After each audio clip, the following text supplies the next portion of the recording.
Allez, salut tout le monde, j'espère que vous allez bien. On se retrouve pour une nouvelle vidéo. Cette fois-ci, les amis, on va faire une vidéo qui va de pair avec la vidéo MetaMask, d'accord? Donc, on est vraiment sur un tuto débutant. Ça va vous permettre d'avoir les quelques outils qui sont, à mon sens, indispensables ou du moins très utiles quand on agit avec, quand on interagit, pardon, avec la finance décentralisée.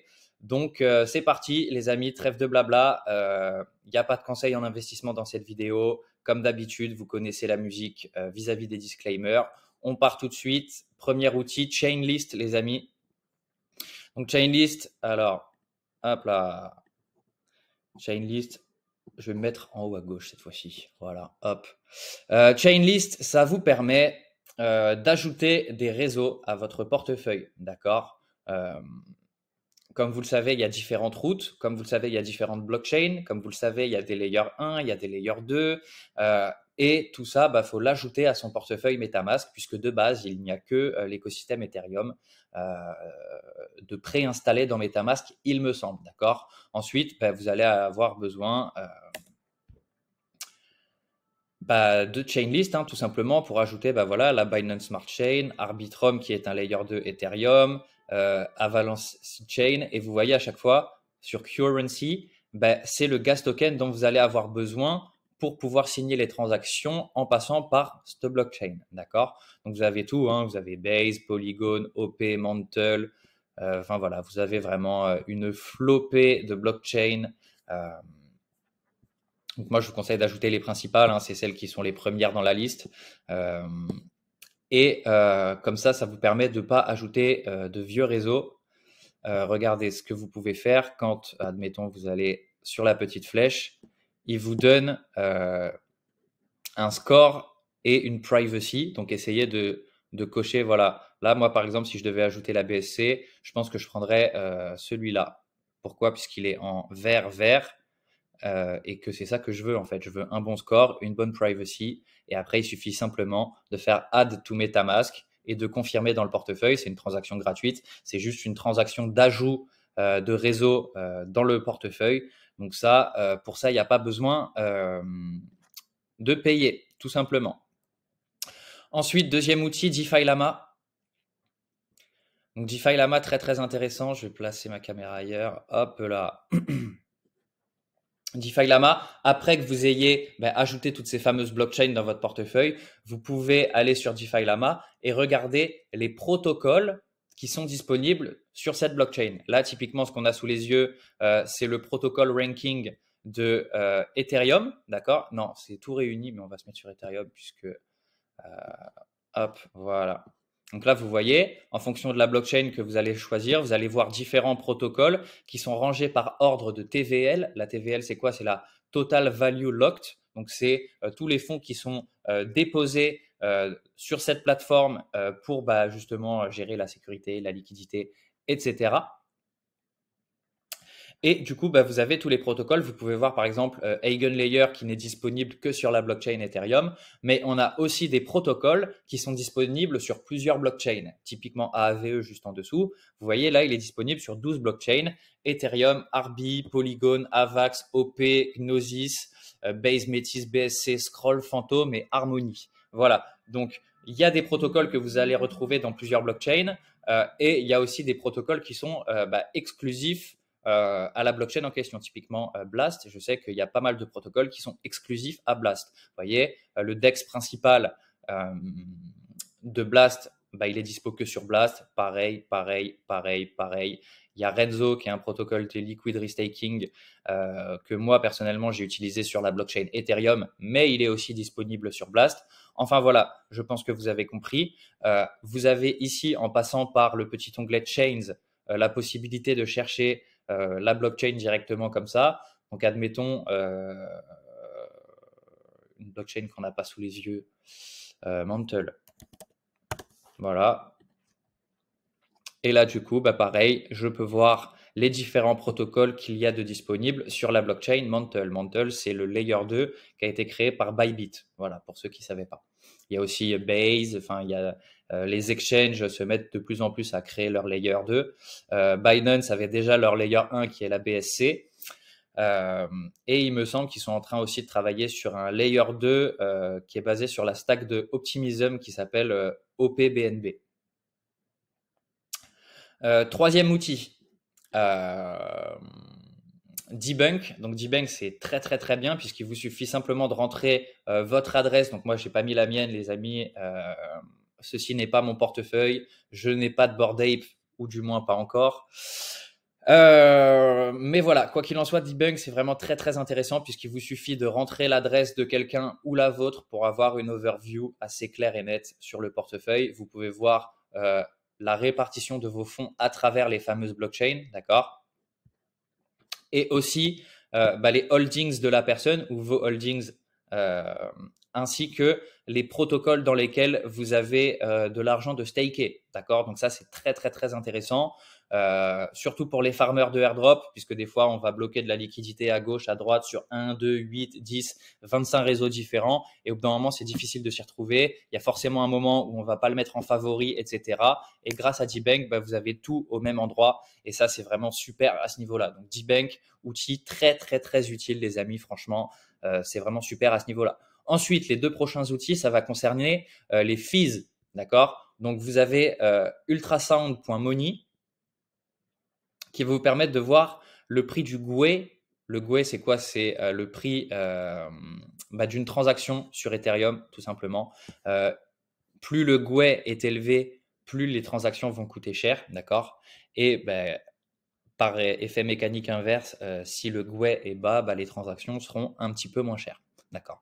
Donc là, je parle du layer principal Ethereum. D'accord. Donc c'est vraiment primordial puisque c'est la blockchain la plus chère ou du moins l'une d'entre elles pour signer les transactions. Donc voilà, allez toujours checker le GUE, allez regarder où est-ce que vous en êtes par rapport au reste de la semaine sur le GUE. D'accord. Donc là, vous voyez qu'il y a une moyenne à 22,9 sur une semaine et actuellement on est à 19, donc on est sur la moyenne basse hebdomadaire. Ça peut être potentiellement intéressant de passer ces TX maintenant sur Ethereum puisque on n'est pas sur un pic en termes de prix.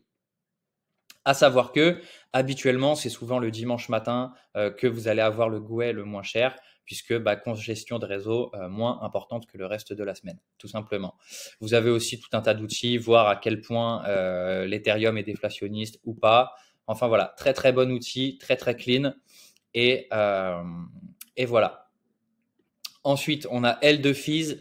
Donc pareil, là, ça va vous permettre de regarder combien ça coûte une interaction en fonction des layers 2 que vous allez utiliser. D'accord? Donc en gros, là, tout ce que vous voyez sous vos yeux, c'est des secondes couches de Ethereum qui permettent de désengorger le layer principal pour justement pouvoir bénéficier de la sécurité d'Ethereum, mais en payant beaucoup moins de fees. D'accord?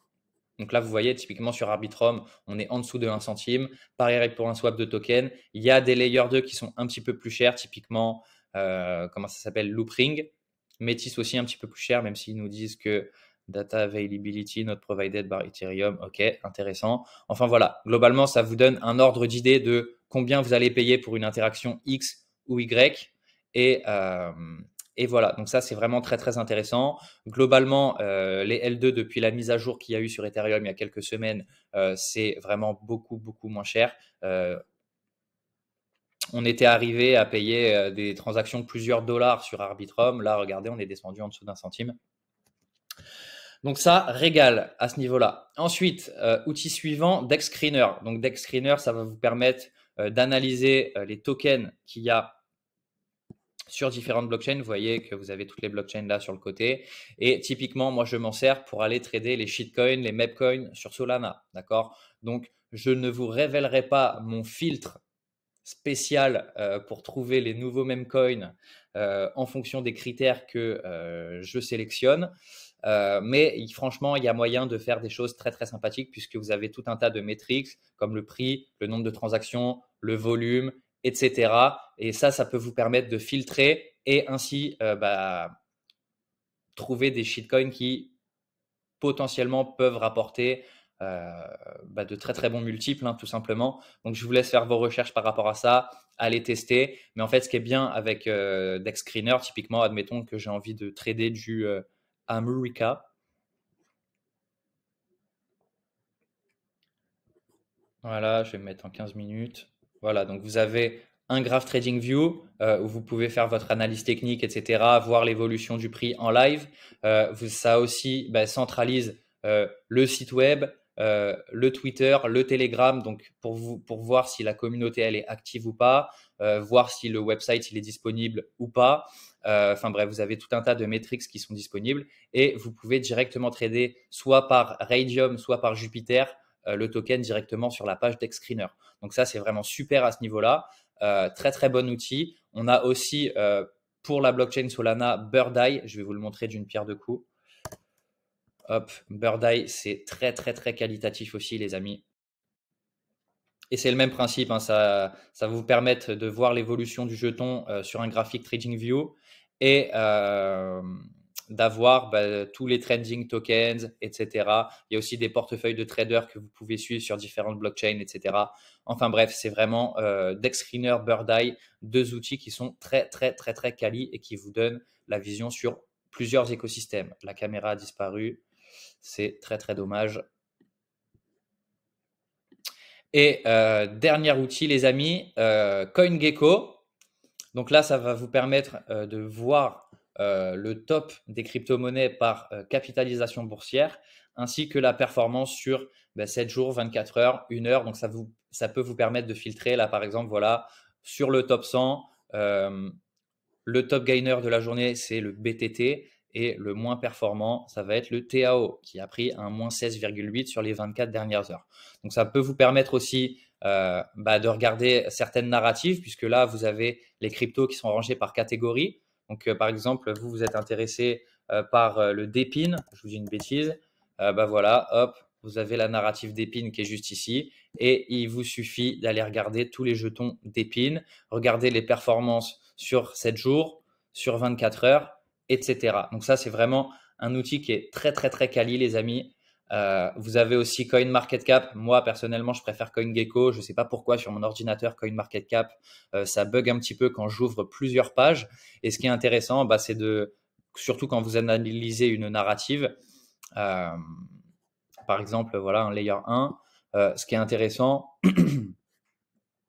c'est d'ouvrir plusieurs pages comme ça et ensuite de tout aller checker un par un, d'accord? Et moi, quand je fais ça avec CoinMarketCap, personnellement, ça bug, donc j'utilise CoinGecko qui est très très qualitatif aussi. Et en fait, ce qui est bien avec ce genre d'outil, on va aller sur la page du Toncoin par exemple, c'est que vous avez l'adresse de contrat que vous pouvez directement ajouter à MetaMask en cliquant ici. Vous avez le site, vous avez le blog, vous avez le white paper, vous avez l'accès aux réseaux sociaux, groupe Telegram, etc. Enfin bref, ça centralise vraiment beaucoup d'informations au même endroit et c'est du poulet, hein, tout simplement. Vous avez aussi, en cliquant sur marché, la liquidité qu'il y a en fonction des plateformes. Vous pouvez voir toutes les plateformes sur lesquelles c'est disponible, ainsi que la liquidité de part et d'autre de l'order book. Donc ça, c'est vraiment très, très intéressant pour choisir la plateforme sur laquelle on va trader. Admettons que vous ayez un compte MEXC et un compte Bybit. Là, c'est quoi la plateforme la plus intéressante pour aller trader? Donc voilà, vraiment un outil très très intéressant. Vous avez aussi le graphique en ligne de dispo et vous avez aussi la possibilité de comparer le cours avec la variation de la capitalisation boursière. D'accord? Donc ça aussi, il y a pas mal d'informations à tirer par rapport à ça. Je vais pas donner trop d'alpha là, on est vraiment sur un tuto débutant, les amis. C'est pour vous mettre en lumière les outils et que vous puissiez aller checker tout ça vous-même de votre côté. Donc voilà, c'est dommage qu'il n'y ait pas la caméra là. Non, ça veut plus. Ah, parfait. Hop, donc voilà les amis pour cette vidéo, c'était la fin. Là, c'est vraiment quelques outils de base qui sont connus par toutes les personnes un petit peu aguerries en finance décentralisée. Il y en aura d'autres si vous le souhaitez. N'hésitez pas à me faire savoir si vous voulez une vidéo sur des outils un petit peu plus méconnus du grand public. Là, vraiment, c'était les outils principaux qui vont vous permettre d'ajouter les réseaux, de pouvoir aller checker les différents fees sur les différentes blockchains, avoir une vue principale sur votre portefeuille, pouvoir checker le top des crypto-monnaies par narrative, etc.